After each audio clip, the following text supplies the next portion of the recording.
అందరికీ నమస్తే.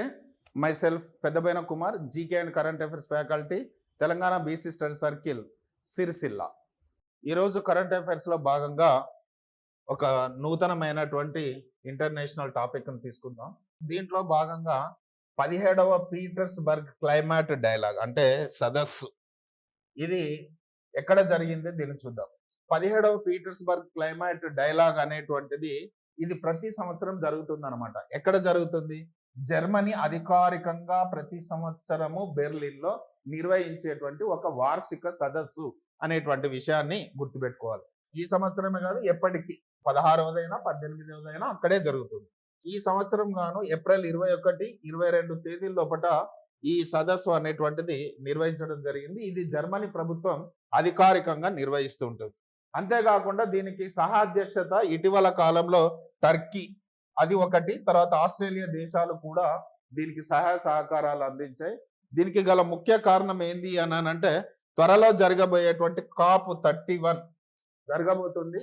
దానికి గాను ఈ దేశాలు ఎక్కువగా, ఎందుకంటే పర్యావరణం యొక్క మార్పులు, కాప్ సదస్సు యొక్క ఉద్దేశం కూడా అదే కనుక పర్యావరణంలో ఎదురయ్యేటువంటి పరిస్థితులను ఏ విధంగా ఎదుర్కోవాలి, వాతావరణ మార్పులు ఏ విధంగా జరుగుతాయి, ఏ విధంగా అంచనా వేయాలి అనేటువంటి అంశము పైన ఈ సదస్సు అనేటువంటిది నిర్వహించడం జరిగింది. త్వరలో జరగబోయేటువంటి అధ్యక్ష దేశాలు కూడా దీనికి సహాయ సహకారాలు అందించడం అనేటువంటిది జరిగింది. ఇక్కడ మనం గుర్తుపెట్టుకోవాల్సినటువంటిది ఏంది అని అంటే, ఇప్పుడు ఇక్కడ చెప్పాం కదా, టర్కీలోని అంటాలియాల లోపల త్వరలో COP31 సదస్సు జరగబోతూ ఉంది. ఇక్కడ మనం గమనించినట్లయితే ఈ సదస్సులో ఎక్కువగా ముఖ్యంగా ఒక విషయాన్ని గమనించాలి.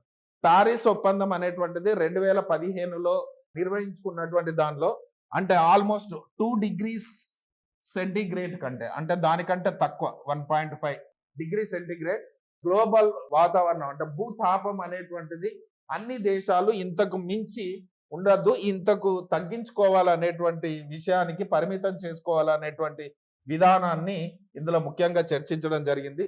అదే కాకుండా 2030 నాటికి ప్రపంచవ్యాప్తంగా పునరుత్పాదక ఇంధన సామర్థ్యాన్ని 3 రెట్లు పెంచాలని నిర్ణయించారు. అదేవిధంగా క్లైమేట్ ఫైనాన్స్ గురించి, దీని లోపల మార్పులను ఏ విధంగా తట్టుకోవాలనేటువంటి అంశం మీద కూడా చర్చించడం జరిగింది.